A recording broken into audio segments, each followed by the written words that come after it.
Bonsoir à tous, bienvenue sur Télésud. Aujourd'hui, nous avons l'immense plaisir de recevoir la ministre de l'Environnement, du Développement durable et du Bassin du Congo, qui nous fait l'honneur de répondre à quelques-unes de nos questions sur Télésud à l'occasion du 9e Forum mondial de l'eau. Bonjour. Bonjour. Madame la ministre, nous sommes très heureux de vous avoir sur Télésud. Avant d'évoquer les questions qui nous préoccupent, je voudrais m'attarder 2 minutes sur la cérémonie d'ouverture de ce 9e forum. On a entendu le président Sassou s'adresser au monde et à la communauté de l'eau. Il a défendu l'idée qu'il fallait absolument remettre la sécurité de l'eau au centre du débat. Qu'est-ce que vous avez pensé de ce discours ? Écoutez, le président Sassou, en sa qualité non seulement de chef de l'État, président de la République, chef de l'État de la République du Congo, il est également président de la commission climat du bassin du Congo et du Fonds bleu pour le bassin du Congo. Cette commission dédiée à des questions de changement climatique, une institution de l'Union africaine. Et aujourd'hui, le président Sassou Nguesso, qui depuis plus de 30 ans pratiquement porte cette cause de la question environnementale, aujourd'hui, ne pouvait que répondre présent à l'invitation de son frère et ami, le président Macky Sall. Donc le président Sassou est venu tout simplement porter cette expérience que nous avons au travers de notre commission Climat du bassin du Congo, qui est créée depuis 2016 à Marrakech et qui fait son petit bonhomme de chemin avec ses projets en hydroélectricité et ses projets de conservation, de préservation de nos tourbières que nous avons, de nos zones de mangroves, tout ce qui est dans la gestion des zones humides de la Convention de Ramsar aujourd'hui.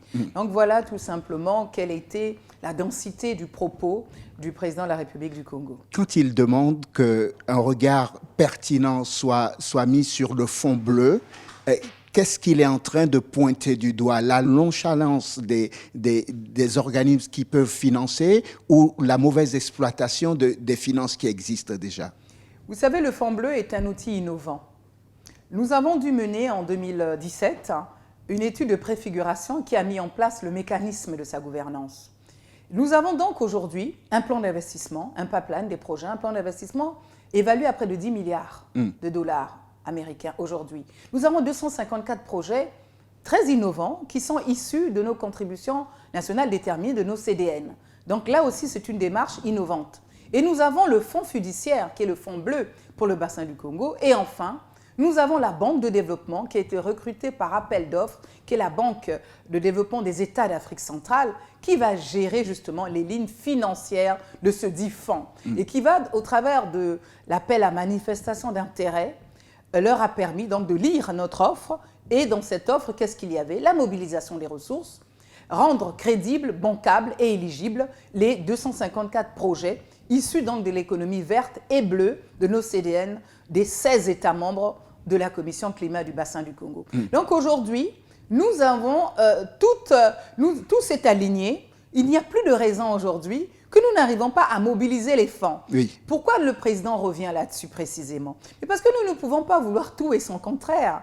Vous avez depuis Copenhague, 1992, on nous dit 100 milliards de mobilisation des fonds pour les pays du Sud que nous sommes. Nous sommes les pays les moins pollueurs, mais nous sommes les pays qui sommes nous sommes victimes des impacts de la dégradation due au changement climatique. Les plus pénalisés. Les plus pénalisés aujourd'hui. Nous avons des populations, il nous faut aller vers ce qu'on appelle la transition écologique, dans le cadre justement des 17 objectifs du développement durable. Dans le cadre du développement durable, tout simplement, nous avons droit à un développement, mais avec la notion de durabilité. Oui. Et aujourd'hui, nous n'avons pas ces ressources.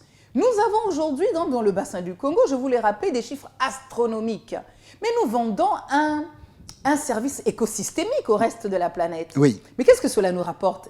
Qu'est-ce que cela nous rapporte? Nous vous disons ceci. L'accord de Paris avait un avantage. Au moins en 2015, cet accord de Paris, nous sommes partie prenante à l'accord de Paris. On l'a signé. D'accord. Mais il n'y avait pas de mécanisme pour accéder au financement du carbone, de la vente de la tonne carbone. Oui. Et nos États sont obligés de brader le carbone aujourd'hui à 5 ou 8 dollars. Alors que le carbone, aujourd'hui, la tonne se vend entre 75 à 125 dollars. Il faut un rééquilibrage. Il faut un rééquilibrage et qui s'impose parce que nous ne pouvons pas serrer la ceinture avec ce que nous offrons comme service écosystémique au reste de la planète. Parce qu'aujourd'hui, le bassin du Congo, ce que l'on ne vous dit pas clairement, c'est quoi? En dehors des forêts que vous connaissez, les forêts du bassin du Congo, Oui. qui séquestrent pas moins de 1,5 tonnes de 1,5 milliard de tonnes de carbone aujourd'hui, rien que les forêts, Oui. mais au travers des écosystèmes des tourbières récemment découvertes, les tourbières du bassin du Congo sur une superficie, accrochez-vous bien, de 165 500 km² qui sont répartis entre la République démocratique du Congo et mon pays, la République du Congo, Oui. séquestrent pas moins de 31 milliards de tonnes de CO2, soit l'équivalent de 3 à 4 ans de gaz à effet de serre de la planète tout entière et de 15 à 20 ans d'émissions de gaz à effet de serre des États-Unis d'Amérique. Du coup, le Donc, président dit il y a quelque chose qui ne tourne pas rond. Il va écoutez, falloir comment qu'on... voulez-vous maintenir les objectifs de l'accord de Paris avec le GIEC qui vous rappelle régulièrement qu'il y a urgence climatique? Oui. Les voyants sont au rouge. Avec les Nations Unies, le secrétaire général Guterres qui nous dit depuis pratiquement 2 ans qu'il a décrété l'année de l'urgence climatique.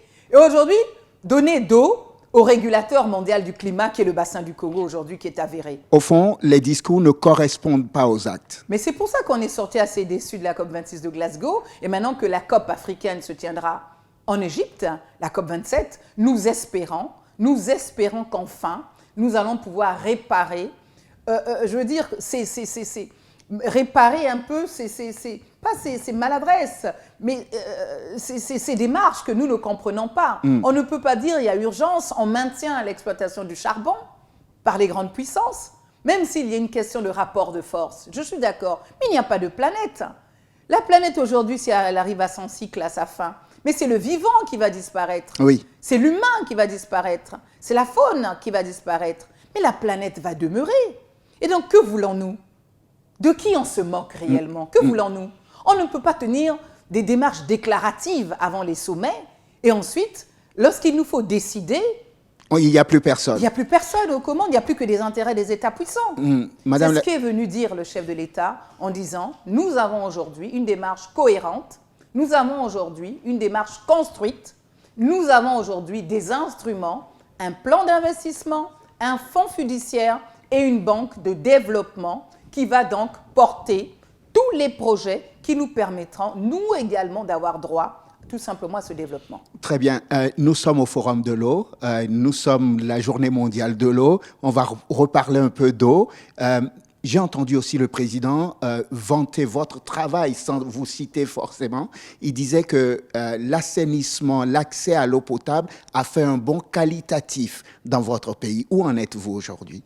Le président a mis dans le cadre de ce qu'on appelle la décentralisation, dans nos 12 départements au Congo, a mis en place une politique de gestion de la ressource en eau aujourd'hui dans tout l'ensemble des collectivités locales. Vous comprenez? Et donc, il y a un système avec des ressources souterraines en rapport avec la thématique d'aujourd'hui, Oui. Où il nous faut assainir les eaux et où il nous faut donc donner l'eau potable aux populations. Parallèlement à ça, le chef de l'État a également évoqué un second projet, le projet de la gestion avec la République démocratique du Congo, où nous partageons cette ressource immense qu'on ne présente plus, qui est le majestueux fleuve Congo, qui est le deuxième plus grand fleuve après l'Amazonie, oui. de par son débit aujourd'hui. Un projet dans le cadre de la gestion des eaux usées qui se déversent dans ce magnifique fleuve aujourd'hui qu'il nous faut protéger de la pollution même plastique, comme cela a été évoqué à l'occasion donc du 50e anniversaire du PNUE la semaine, il y a 15 jours de cela, à Nairobi. Oui. Donc vous voyez, donc, nous sommes dans une démarche où nous ne disons pas simplement que nous allons faire, mais nous sommes déjà en train de faire, tout simplement. Et c'est ça qui est formidable. Des pays comme le Congo-Brazzaville et la RDC sont capables de mettre en place un vrai projet. Mais il n'y a pas que le Congo et la RDC. Et n'oubliez pas que dans le cadre de la Commission climat du bassin du Congo, nous sommes 16 pays de la sous-région à parler le même langage sur la gestion liée aux questions de changement climatique. Et dans les 16 pays, il y a des pays de la zone économique des États d'Afrique centrale, certes, mais ceux également de l'Afrique de l'Est. Et nous avons également nos amis partenaires de la CEAC qui sont là, comme je venais de le dire, ceux de l'Est. Et nous avons également les pays le Royaume du Maroc, qui est un pays partenaire de par l'historicité, de même la création de cette commission qui est à l'initiative de Sa Majesté le Roi du Maroc. Quand on parle de l'accès à l'eau, parce que c'est quelque chose qui me tient à cœur, qui nous tient à cœur, évidemment parce que ça participe à l'objectif numéro 6 des ODD, et on entend beaucoup lors de ce forum que nous sommes, entre guillemets, en retard, la planète est en retard, les pays d'Afrique sont en retard. Est-ce qu'il y a un coup d'accélérateur quelque part à mettre pour avancer d'ici 2030? On ne peut pas vouloir tout et le contraire de tout. On ne peut pas indexer les pays du Sud, les pays d'Afrique. Vous savez, c'est l'histoire de « je vous montre la Lune, vous regardez mon doigt ». C'est cette histoire des différents Qui regarde la Lune? Mais c'est nous, pays africains, nous montrons la Lune et les pays du Nord, à mon sens, regardent le doigt. C'est la politique de l'autruche. Et aujourd'hui, on ne peut pas constamment venir et on dit « nous allons déduire, nous allons annuler ». Les dettes, ça reste à ce stade encore une démarche déclarative. C'est comme à la COP26, on nous a promis 1,5 milliard, ce qui est en deçà des 100 milliards de mobilisation annuelle que nous avons été prévus depuis la COP, depuis Copenhague 92 aujourd'hui, d'accord. Mais nous avons des initiatives sectorielles dans les États. Vous avez vu la façon dont la gestion du fleuve Sénégal se fait avec tous les pays qui vivent de cette ressource en eau. Oui. Et nous sommes en train, nous, de notre côté, en train de travailler également avec nos amis qui sont dans les deux commissions, celle des États, la commission climat du Sahel, dans laquelle le Sénégal est partie prenante, et dans le cadre dans lequel le Tchad, plutôt, est partie prenante, tout autant que le Sénégal. Oui. Et le Tchad est également dans la commission climat du bassin du Congo, à cheval entre les deux commissions. Et nous sommes en train de travailler depuis la nuit des temps, justement, à voir comment donner de la ressource en eau à nos amis du Tchad. Donc, toutes ces problématiques, n'oubliez pas que le Congo, quand je dis le Congo, le fleuve Congo, irrigue, arrose un certain nombre de pays, mais la source est prise du côté de la RDC, traverse la RC, la République du Congo, descend sur la Centrafrique et autres. Donc, aujourd'hui, nous sommes liés, nous sommes, je devrais même dire, condamnés à œuvrer ensemble. Oui. Et il y a vraiment, donc, nous n'avons pas comme tel de problème dans le cadre de notre diplomatie de la ressource en eau aujourd'hui, si je peux dire ça, dans ce sens, mais simplement, nous demandons simplement des financements additionnels, complémentaires, et parallèlement, nous avons des initiatives dans le cadre de ce que je vous ai dit, la gestion des eaux usées entre les deux Congos et chez nous à l'interne. Je ne vous dis pas tout ce que nous faisons, même avec la ressource en eau sur le plan de l'hydroélectricité. Et là, nous allons porter également l'initiative du grand barrage de Inga, en République démocratique du Congo, sans compter les grands barrages nous-mêmes que nous avons en République du Congo qui nous permettent aujourd'hui, au-delà de notre pays, de pouvoir même partager ou offrir quelques prestations auprès de certains pays voisins. C'est ce que disait le président aussi dans son discours en disant que l'ambition du Congo, c'est aussi d'aider les pays environnants, d'aller au-delà du Congo même, de l'utilisation au Congo et de pouvoir servir d'autres pays, c'est ça? Tout à fait.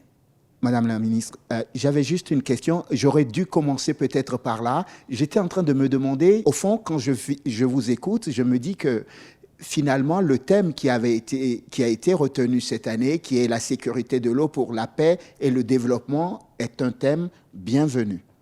Il ne pourrait tomber mieux. Oui. Il est tombé, mais vraiment à point nommé. Il faut le dire tout simplement, parce que la problématique de l'eau, aujourd'hui, ne peut pas se soustraire à celle du climat. Les deux sont liés aujourd'hui. Et aujourd'hui, les changements climatiques nous mettent en difficulté. Et si nous ne faisons pas attention, si nous ne tirons pas suffisamment cette sonnette d'alarme, si tous les leaderships politiques de nos chefs d'État ne se mettent pas ensemble et s'ils ne repensent et ne refondent, comme l'a rappelé le président Sassou, leur démarche conjointe, je ne crains que cette ressource au centre de nos vies, parce que Au-delà dans ce qu'il y a sécurité, il y a l'insécurité alimentaire. Et s'il n'y a pas si le ventre affamé n'a point d'oreille, et là, les équilibres de paix sont touchés. Donc vous voyez comment les 3 points de cette thématique s'emboîtent aujourd'hui. Oui. Et s'il n'y a pas de sécurité, il n'y a pas de paix, et bien il n'y a tout simplement pas de développement. Madame la ministre, ce sera ma dernière question. Quand vous vous projetez pour votre pays, pour ce que le Congo est capable de faire sur la scène internationale, d'apporter à la scène internationale, vous dites qu'on ne pourra pas se passer du Congo. Je dis tout simplement qu'on ne présente plus le leadership du chef de l'État, Denis Sassou Nguesso, en la matière. C'est un écologiste qu'on ne présente plus. Depuis plus d'une trentaine d'années, il a pris son bâton de pèlerin et il porte cette cause de la protection, de la conservation de ces écosystèmes, de notre biodiversité aujourd'hui. Il ne ménage aucun effort pour être présent à tous les forums, à tous les sommets, pour faire avancer la cause de la protection du climat, de l'Afrique en général et du Congo en particulier, et que le monde peut compter sur lui, et que le monde devrait se dire également ce type de gardien de l'histoire, de l'humanité, ce type de sage qui protège avec un savoir ancestral, sont devenus très rares. Et qu'il faille mieux l'écouter et mieux prendre en compte les suggestions et les propositions concrètes qu'il arrive à développer et qu'il arrive simplement à présenter au reste du monde. Arlette Soudan-Lono, merci. C'est moi qui vous remercie. Je rappelle que vous êtes ministre de l'Environnement, du Développement durable et du Bassin du Congo. Merci infiniment d'être venu sur Télésud, de nous recevoir ici à Dakar. Ce n'est pas tous les jours qu'on a l'occasion de vous croiser dans les grands rassemblements, les sommets, parce que les agendas ministériels sont très, très chargés. Et nous sommes extrêmement reconnaissants de vous avoir accueilli sur notre plateau. C'est moi qui vous remercie. Merci beaucoup. Merci beaucoup. Puis bravo aux équipes. Merci. Merci à vous de nous avoir suivis. Je vous souhaite de passer une excellente suite de programmes, évidemment sur Télésud.